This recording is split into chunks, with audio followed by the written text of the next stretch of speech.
নমস্কাৰ স্বাগতম জনাইছো আজিৰ ভিডিঅ'টোলৈ যেহেতু 31 মে বিশ্ব ধঁপাত বিৰোধী দিৱস আহি আছে গতিকে মই আজি এই দিৱসৰ বিষয়ে চমুকৈ ক'ম সমগ্ৰ বিশ্বজুৰি প্ৰতি বছৰে 21 মে তাৰিখটো বিশ্ব ধঁপাত বিৰোধী দিৱস হিচাপে পালন কৰা হয় এই দিৱস পালনৰ উদ্দেশ্য হৈছে দিনটোৰ এই 24 ঘণ্টা সময়ত যিকোনো ধঁপাত গ্ৰহণৰ পৰা বৰ্জিত থাকিবলৈ জনগণক উৎসাহিত কৰা আৰু লগতে ধঁপাত গ্ৰহণৰ ফলত স্বাস্থ্যৰ ওপৰত পৰিব পৰা নানা ধৰণৰ বিৰূপ প্ৰক্ৰিয়াসমূহৰ বিষয়ে জনসাধাৰণক সজাগ কৰা। উল্লেখযোগ্য যে ধঁপাত সেৱনৰ ফলত প্ৰতি বছৰে পৃথিৱীত প্ৰায় 8 মিলিয়ন লোকৰ মৃত্যু হয়।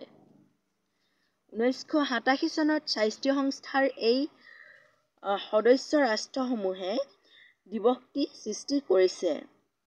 2025 বৰ্ষৰ বিশ্ব ধঁপাত বিৰোধী দিৱসৰ বিষয়বস্তু হ'ল ধঁপাতৰ উদ্যোগৰ হস্তক্ষেপৰ পৰা শিশুক সুৰক্ষা দিয়া। ইমানখিনি আছিল বিশ্ব ধঁপাত বিৰোধী দিৱসৰ বিষয়ে। এতিয়া কম ধঁপাতৰ প্ৰভাৱ।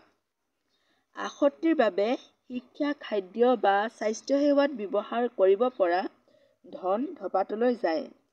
পৰোক্ষ ধূমপানৰ ধোঁৱাৰ ফলত বছৰত 6 লাখৰো অধিক লোকৰ মৃত্যু হয়। ভুক্তভোগীসকলৰ প্ৰায় 28% শিশু। আমি এই দিৱসটি গুৰুত্ব সহকাৰে লৈ ধূমপান নিষিদ্ধ কৰা উচিত। ইমানে আছিল আজিৰ ভিডিঅ'টো। ধন্যবাদ।